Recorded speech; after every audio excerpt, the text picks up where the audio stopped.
Hola, soy Pablo Domínguez y llevo 8 minutos hablando frente a una cámara sin que haya empezado a grabar. Hoy quiero contarte 10 datos que probablemente nadie antes te había contado acerca de los orígenes de la Iglesia de Dios. No es que pertenezcan a los expedientes X, pero casi no se cuentan. Quiero aclarar que hoy estamos de fiesta porque, 134 años no se cumplen todos los días y 19 de agosto nosotros celebramos el aniversario.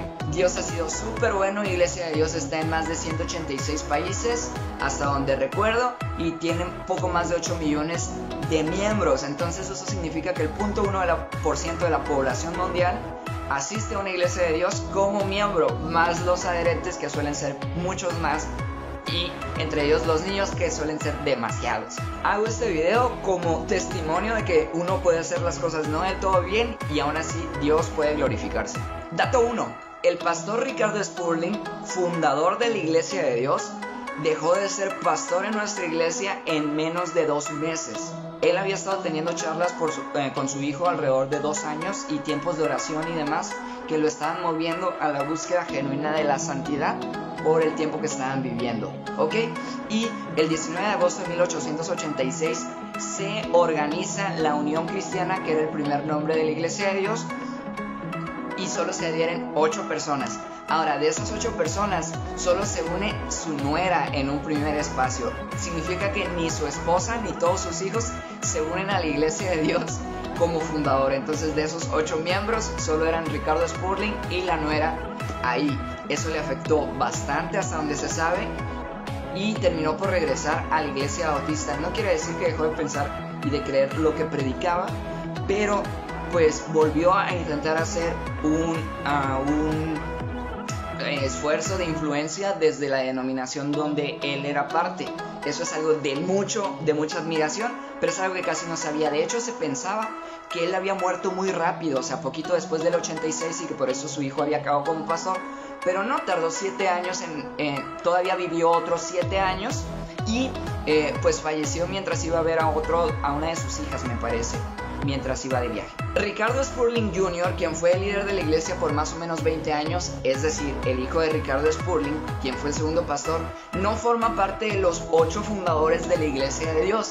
Resulta que ese 19 de agosto de 1886 su esposa sí se adhirió a la iglesia, pero él no en primera instancia. ¿Cómo es esto? Resulta que cuando hacen el llamado de quienes quieren unirse a este proyecto, pasan 5 mujeres y 3 hombres. Pero de esos 3 hombres, uno era el papá y los otros 2 eran otras personas, y él no pasó. Ahora, no está claro si él no estaba en la reunión o todavía estaba dudando. Entonces, cuando ya la reunión estaba terminando, se hace un llamado y dice: ¿alguien más se quiere unir? Si hay alguien más que quiera unirse, puede unirse con nosotros y si llegara a ser pastor, puede unirse como pastor. Entonces, Ricardo Spurling Jr. termina por unirse como pastor de la Iglesia de Dios en ese momento, pero no cuenta aunque se unió el día de la fundación, no cuenta como un fundador. Poco al dato. Por mucho tiempo se me enseñó que el derramamiento del Espíritu Santo se dio primero en Iglesia de Dios y luego en Azusa. Eso es algo cierto, pero eso no significa que somos los primeros pentecostales. El pentecostalismo es policéntrico, significa que han habido muchos espacios, muchos lugares donde ha habido derramamiento del Espíritu Santo sin interferencia de los otros, ¿ok? Entonces no podemos apropiarnos de eso, aunque está padre saber que esto es policéntrico, porque pues sabes que es de Dios de quien viene y no de los hombres. Número 4. El crecimiento por muchos años se dio por medio de adición de iglesias. No tanto porque evangelizaran o sí evangelizaban, sí la gente se convertía, pero también era muy común que llegaran y dijeran: queremos formar parte de su iglesia, somos 2 iglesias y queremos unirse a ustedes. De hecho, esto empezó desde la segunda iglesia. La primera iglesia pues fue la que se creó en Tennessee, y poco a poco se fueron adhiriendo iglesias, y de hecho ese fue el modelo de plantación en América Latina. Llegaba un misionero, buscaba iglesias pentecostales con quien compartiéramos doctrina y se les ofrecía cobertura. Estas iglesias pentecostales muchas veces no tenían tratos con norteamericanos y habían tenido la experiencia del bautismo en el Espíritu Santo de una manera autóctona.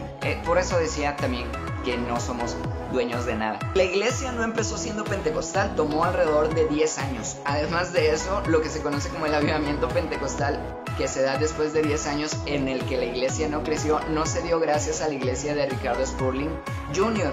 Se dio porque un par de evangelistas, o 3 si no me equivoco, se unieron a la iglesia de Dios y ellos andaban predicando en la zona. Resulta que Ricardo Spurling Jr. también era predicador en la zona, pero lo trataban muy mal, y algunos cuentan que en realidad era porque él se la pasaba diciendo arrepiéntanse pecadores o irán al infierno, mientras que estos otros evangelistas decían arrepiéntanse porque pueden ir al cielo.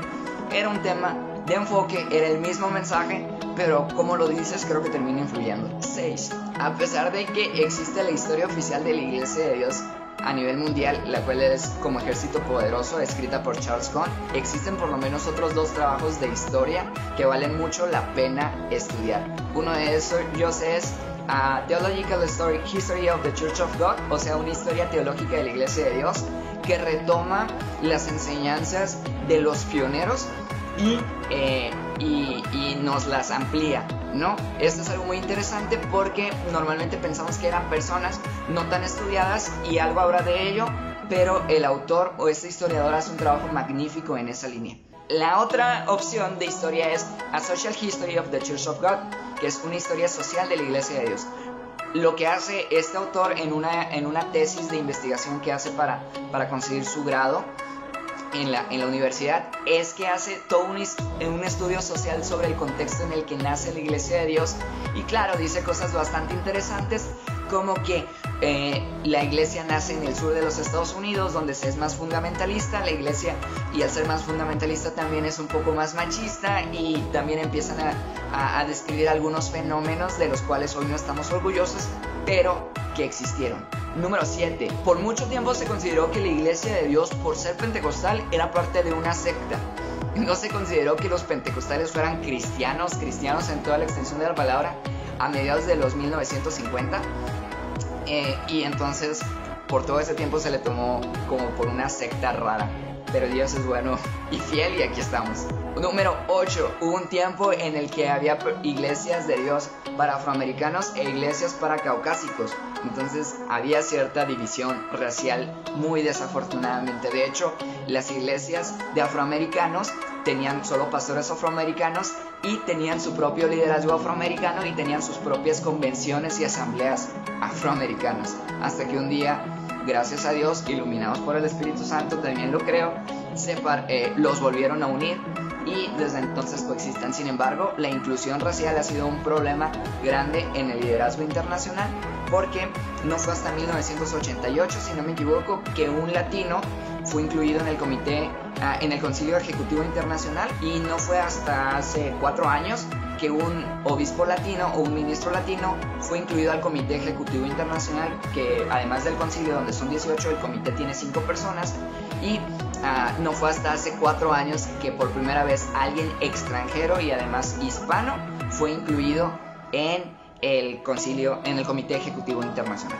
Número 9, no empezó llamándose Iglesia de Dios, lo dije al inicio, y primero se llamaba Unión Cristiana, luego se llamó Iglesia de la Santidad y ahora se llama Iglesia de Dios, y no creo que cambie por mucho rato. Número 10, probablemente has visto iglesias de Dios con muchos apellidos, y lo más probable es que sean iglesias que se han dividido de la Iglesia de Dios, y es que nuestro primer supervisor general, o el primer supervisor mundial que tuvimos, dejó de ser Iglesia de Dios, se dividió, creó algo llamado Iglesia de Dios de la Profecía, que hasta el día de hoy existe, que es una iglesia muy grande y con la cual la Iglesia de Dios tiene muy buena relación. De hecho, recién tuvimos un evento en conjunto con ellos, y eso es muy muy constante.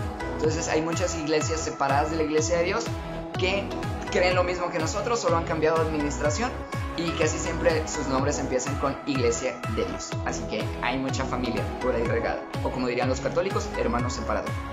10 datos que probablemente no sabías y que simplemente los comparto porque es divertido, porque me gusta el concepto, y la verdad es que no está mal, es verdad, y es un testimonio de que a pesar de las cosas que pasan, Dios sigue estando en control. Seguimos estando en más de 185 países, tenemos un chorro de iglesias, un chorro de seminarios, y las personas siguen viniendo a los pies de Cristo. Dios te bendiga. Feliz 134 aniversario. Hay que comer pastel o algo así. Pídelo por Uber Eats, quédate en casa.